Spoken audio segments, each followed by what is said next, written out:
الله كفى وسلام على عباده الذين اصطفى أما بعد فأعوذ بالله من الشيطان الرجيم بسم الله الرحمن الرحيم وإنك لعلى خلق عظيم صدق الله العلي العظيم وقال النبي صلى الله عليه وسلم إنما بعثت لأتمم مكارم الأخلاق أو كما قال عليه الصلاة والتسليم আলহামদুলিল্লাহ, সমস্ত প্রশংসা সেই গুণগান সেই মহান আল্লাহ তাবারক তাআলার জন্য, যিনি আমাদেরকে এই মজলিসে সমবেত হওয়ার সুযোগ দান করেছেন। তাই তিনার শুকরিয়ার্থে বলে আলহামদুলিল্লাহ। অতঃপর বিশ্ব মানবতার কান্ডারি হযরত মুহাম্মদ মুস্তাফা সাল্লাল্লাহু আলাইহি ওয়াসাল্লামের প্রতি লাখো কোটি দুরূদ ও সালাম মুষলধারার বৃষ্টির ন্যায় বর্ষিত হতে থাকুক, আল্লাহুম্মা আমিন। বার্ষিক বক্তৃতা প্রশিক্ষণ মজলিস কর্তৃক আয়োজিত অধ্যকার বক্তৃতা অনুষ্ঠানের সম্মানিত সভাপতি মোহতারাম আসাতিজায়ে কেরাম, সুদক্ষ পরিচালক ও সুপ্রিয় উপস্থিতি, বিশ্বনবী সাল্লাল্লাহু আলাইহি ওয়াসাল্লাম এই পৃথিবীর মধ্যে সবচাইতে মহান এবং সুন্দর প্রতিচ্ছবি ছিলেন। বিশ্বনবী সাল্লাল্লাহু আলাইহি ওয়াসাল্লামের আদর্শ ও নির্দেশাবলী অনুসরণ ও পালন একান্ত আবশ্যক। বিখ্যাত ইংরেজ লেখক বার্নার্ড শ বলেছিলেন, যদি এই বর্তমান বিশ্বে বিশ্বনবী সাল্লাল্লাহু আলাইহি ওয়াসাল্লাম জীবিত থাকতেন, তিনি আর এক কাপ কফি পান করতে যে সময় লাগবে, সেই সময়টুকুর মধ্যে তিনি এই বিশ্বের তাবৎ সমস্যাবলীর সমাধান দিতে সক্ষম হতেন। তাই আসুন আমরা বিশ্বনবী সাল্লাল্লাহু আলাইহি ওয়াসাল্লাম ও তিনার চরিত্র সভার উপর সামান্য আলোকপাত করি। পবিত্র কোরআনে আল্লাহ তাবারক তাআলা 29 নম্বর পারার সূরাতুল কলমের 4 নম্বর আয়াতে আল্লাহ তাবারক তাআলা বলেছেন, ওয়া ইন্নাকা লাআলা খুলুকিন আযীম, নিশ্চয় আপনি অর্থাৎ হযরত মুহাম্মদ মুস্তাফা সাল্লাল্লাহু আলাইহি ওয়াসাল্লাম তো মহান চরিত্রে অধিষ্ঠিত। হাদিসে হযরত স্বয়ং বলেছেন, ইন্নামা বুইসতু লিউতিম্মিমা মাকারিমাল আখলাক, শিষ্টাচার, মার্জিত আচরণ ও উত্তম চরিত্রগুলোর সমাপন পরিপূরণের উদ্দেশ্যে আমি প্রেরিত হয়েছি। বিশ্বনবী সাল্লাল্লাহু আলাইহি ওয়াসাল্লামের চরিত্র ছিল কোমল এবং উদার। তিনার মুখ থেকে কখনো অশ্লীল ও অশিষ্ট বাক্য নিঃসৃত হয়নি। তিনি কাউকে অহেতুক আঘাত দিয়ে কথা বলতেন না, কারোর মনে আঘাত দিতেন না, তিনি কারোর সঙ্গে অভদ্র আচরণ করতেন না। বিশ্বনবী সাল্লাল্লাহু আলাইহি ওয়াসাল্লাম ছিলেন প্রফুল্ল চিত্র উদার।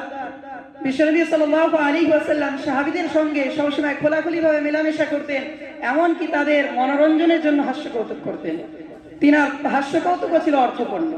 বিশ্বনবী সাল্লাল্লাহু আলাইহি ওয়াসাল্লাম একদা এক সময় তিনি তিনার ফুফুকে বলছেন যে বুড়ো মহিলারা জান্নাতে যেতে পারবে না। তিনার এই কৌতুক অর্থপূর্ণ, কারণ আল্লাহ তাবারক তাআলা বলেছেন যে ব্যক্তিরা জান্নাতি হবে তারা সকলেই হবে যুবক এবং যুবতী।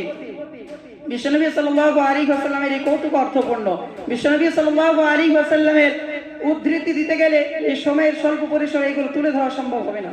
বিশ্বনবী সাল্লাল্লাহু আলাইহি ওয়াসাল্লাম 3টি কাজ থেকে সবসময় নিজেকে বিরত রাখতেন। 1 নাম্বার অনর্থক কোনো কাজ করা, 2 নাম্বার লোক দেখানোর উদ্দেশ্যে কোনো কর্মকাণ্ড করা, 3 নাম্বার অহংকার করা। এই কাজগুলো হযরতের স্বভাব বিরুদ্ধ ছিল। এই কাজগুলো করাকে তিনি অপরাধ মনে করতেন, কারো প্রতি জুলুম করাকে তিনি পাপ বলে গণ্য করতেন।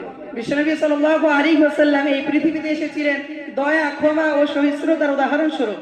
বিশ্বনবী সাল্লাল্লাহু আলাইহি ওয়াসাল্লামকে যদি কোনো ব্যক্তি কর্কট প্রশ্ন এবং অসংগত আচরণ করত, বিশ্বনবী সাল্লাল্লাহু আলাইহি ওয়াসাল্লাম তা ধৈর্যের সঙ্গে সহ্য করতেন। বিশ্বনবী সাল্লাল্লাহু আলাইহি ওয়াসাল্লাম নিজের জন্য কখনো রাগ করতেন না। সত্য এবং ন্যায় প্রতিষ্ঠার জন্য বিশ্বনবী সাল্লাল্লাহু আলাইহি ওয়াসাল্লাম মানুষের প্রতি রাগ করতেন এবং তাকে শাস্তিও প্রদান করতেন সেই সমস্ত ব্যক্তিদেরকে। বিশ্বনবী সাল্লাল্লাহু আলাইহি ওয়াসাল্লাম সমস্ত সময় একইভাবে চলে যেতেন দিনের কাজের জন্য। বিশ্বনবী সাল্লাল্লাহু আলাইহি ওয়াসাল্লাম তিনাকে যদি কেউ কোনো কাজের জন্য আহ্বান জানাতেন, তিনি সেই আহ্বানে সাড়া দিতেন এবং তিনার সাহায্যের জন্য এগিয়ে যেতেন। বিশ্বনবী সাল্লাল্লাহু আলাইহি ওয়াসাল্লামের আদর্শ, বিশ্বনবী সাল্লাল্লাহু আলাইহি ওয়াসাল্লামের চরিত্র শিশুদের সঙ্গে ছিল অতি কোমল এবং নরম।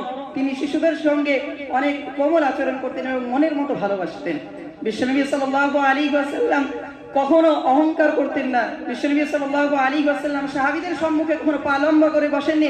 বিশ্বনবী সাল্লাল্লাহু আলাইহি ওয়াসাল্লাম সাহাবীদেরকে এবং সমস্ত ব্যক্তি যারা বিশ্বনবী সাল্লাল্লাহু আলাইহি ওয়াসাল্লামের সঙ্গে থাকতেন, তিনাদের সকলকে অতটুকুই সম্মান প্রদান করতেন যে যতটুকু সম্মানের অধিকারী।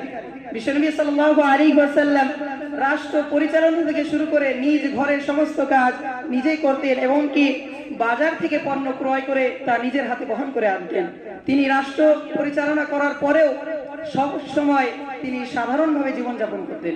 বিশ্বনবী সাল্লাল্লাহু আলাইহি ওয়াসাল্লাম অতি সাধারণ থেকে সাধারণ জীবন যাপন করতেন। বিশ্বনবী সাল্লাল্লাহু আলাইহি ওয়াসাল্লাম তো কোনো কাল কিংবা সময়ের নবী নন, তিনি এই বিশ্বের সর্বকালের সর্বশ্রেষ্ঠ নবী এবং তিনিই শেষ নবী। বিশ্বনবী সাল্লাল্লাহু আলাইহি ওয়াসাল্লামের এই চরিত্র অনুসরণ করে, এই বিশ্বনবী সাল্লাল্লাহু আলাইহি ওয়াসাল্লামের আদর্শ অনুসরণ করে চলা আমাদের জন্য একান্ত আবশ্যক ও জরুরি।